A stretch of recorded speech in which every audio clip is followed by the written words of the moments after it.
speaking on behalf of the graduating class. The 53 graduates successfully completed programs leading to advanced certificates, diplomas, advanced diplomas in optometry, dispensing assistant qualifications, and orthopedics. They will now return to their respective countries to apply their expertise and help strengthen eye care services across Africa. Dr. Winston Cisse, Chief Executive Officer at the Sheikh Zayed Regional Eye Care Center, congratulated the graduates and encouraged them to uphold the finest traditions of professionalism. You have been trained as eye care professionals. If this is what you have chosen to do, understand that you have chosen a profession that is regarded as a calling with compassion, care, and healing as cardinal ideals. Per Mendy, the Regional Ophthalmic Training Programs Course Coordinator, reflected on the graduates' training journey and commended their dedication throughout the program. Our exam was conducted to assess the level of the students, to see what was given, whether they've observed or not. And it was shown that out of these 53 students that are sat for the exam, 24 students got distinctions. Guest speaker and veteran ophthalmologist Ansumana Silla urged the new graduates to remain humble, know their professional limits, and always put patients first. For the past 25 years, people will come and graduate, train and graduate and go back and serve. Because your people, your organizations, your country have seen the performance of those people. They got the confidence to send you over here to train. If you go back, please go back from here with your certificate. Not that saying that I am a big man now. You cannot walk alone. Representing the Director of Health Services at the Ministry of Health, Musa Kamara, commended the graduates and reaffirmed the government's support for strengthening the country's healthcare workforce. Preventable blindness and visual impairment continue to affect millions of people globally, many of whom can benefit from timely prevention, treatment, and rehabilitation. The ceremony also highlighted the Gambia's growing achievements in eye care, particularly in cataract surgery, which continues to attract patients from across the region. With this year's graduating class, the Regional Ophthalmic Training Program has now produced 613 eye care professionals, strengthening eye health services across Africa. Reporting for QTV News, this is Yafatu Gay. That report by Yafatu Gay will take us on a commercial break. When we return, we have more national and sports news stories. Do stay tuned. It matters, but slow internet can hold you back. Now, the future of connectivity has arrived in the Gambia. QCell's Q-Fiber, ultra-fast, ultra-reliable internet designed for the way you live. Stream your favorite shows without buffering. Power your business with seamless video calls. Study, work, and play online like never before. From homes to businesses, QCell Fiber is connecting the Gambia to the future. QCell's Q-Fiber. Get connected today. Call 145 or 300-3779. QCell. We innovate, others follow.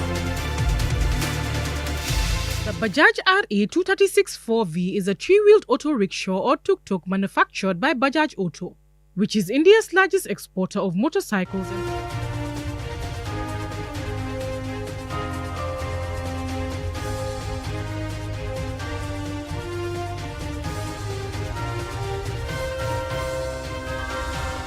Welcome back. If you're just tuning in, this is QTV News and I am Mamna Buka. Now on to the rest of our stories.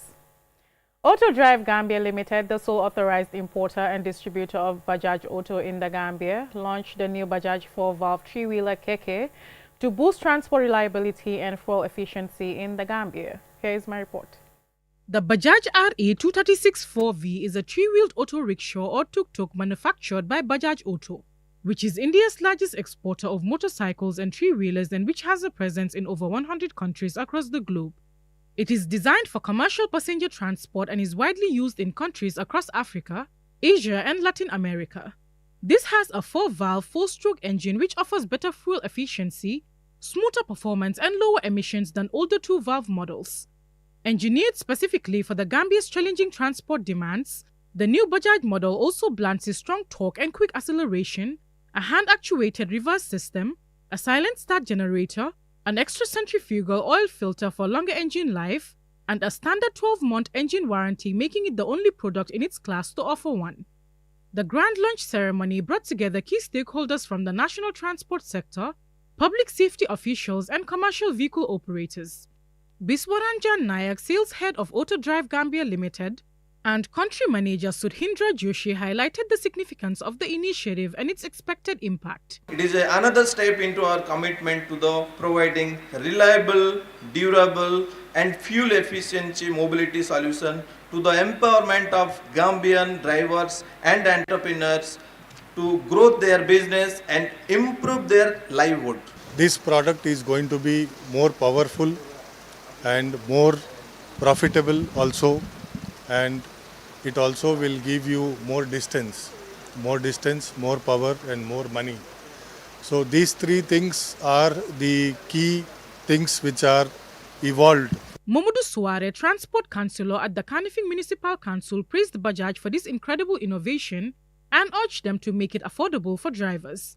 As a company that centers customer satisfaction above all else, Sudhindra Joshi shed light on their plans for those who aren't able to afford the KK right away.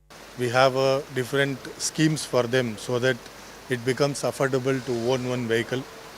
We will work closely with all the riders, and we welcome each and every rider to encourage us and purchase the vehicle, and we definitely will march forward mutually, and we will definitely ensure that there is a more saving for every rider and without much of a problem. Nuha Jabi, second vice president of the General Transport Union of the Gambia, welcomed the growing use of kekes in the country and called for laws to regulate them as commercial transport vehicles and strengthen the management of the sector. Today, when Bajka involved in an accident, there is no law who will back that passenger or the driver in this country. This is what we want that law to be here in place. As far as we have the Bajkas and we welcome them, then we need to have a new law to govern these Bajkas and the Bajka drivers. Apart from the newly launched Bajaj Keke, Auto Drive Gambia Limited also offers a full range of Bajaj motorcycles renowned for their reliability and performance in the commuter segment. The unveiling concluded with the honoring of customers with keys to their new kekes and a profound cultural performance to mark the event, with organizers looking forward to the successful distribution and use of the RE 236 4V. Mam Nabuka, reporting for QTV News. Coming up next is sports news.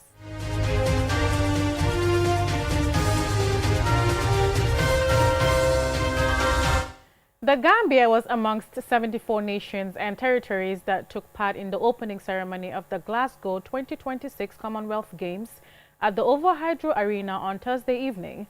The ceremony marks the beginning of one of the world's biggest multi-sports events. Mamudu Gajaga saw it all unfold and he has the details.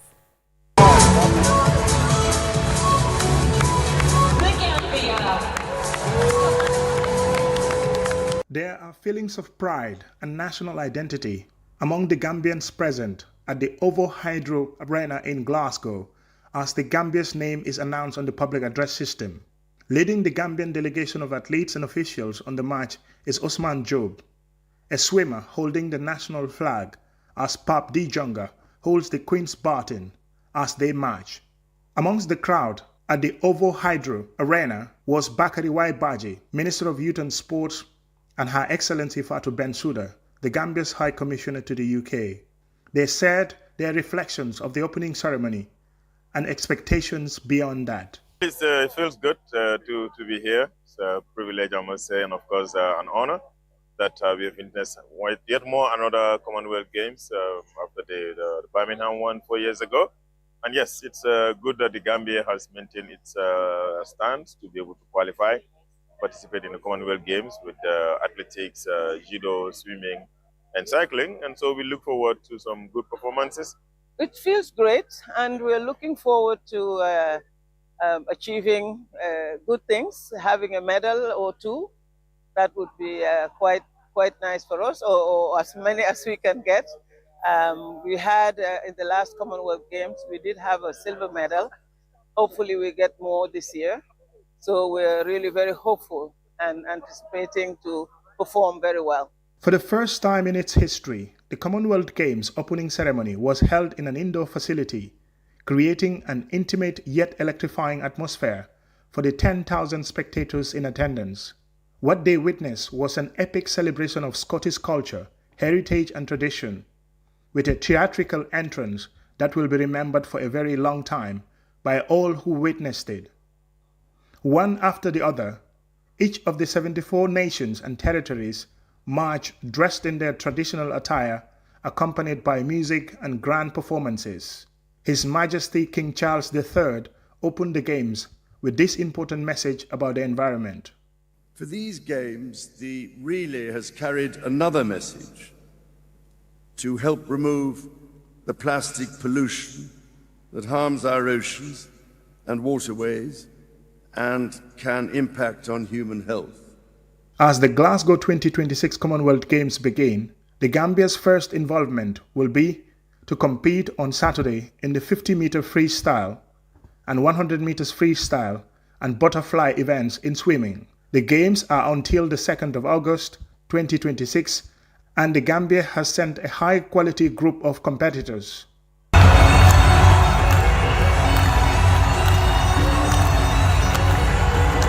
Mamudu Gajaga, QTV News, Glasgow, Scotland. Also in sports news, at a packed and eagerly awaited press conference on Wednesday in South Africa, Dr. Patrice Motsepe, the president of CAF African national teams at the FIFA World Cup 2026, but that he is even more confident of soon seeing an African team crowned world champions. More in this report by Adi Darami. We set very high standards for ourselves. We've got very high expectations.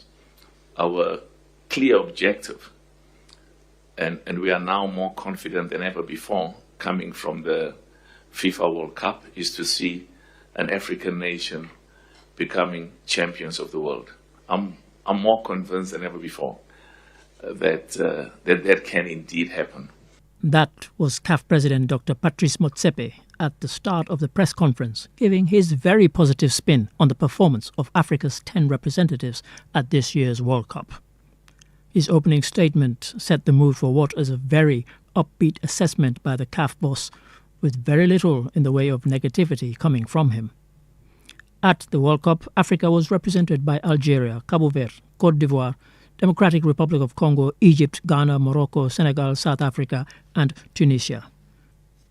Egypt and Morocco reached the round of 16, with the latter achieving the remarkable feat of making it through to a second successive World Cup quarter-final.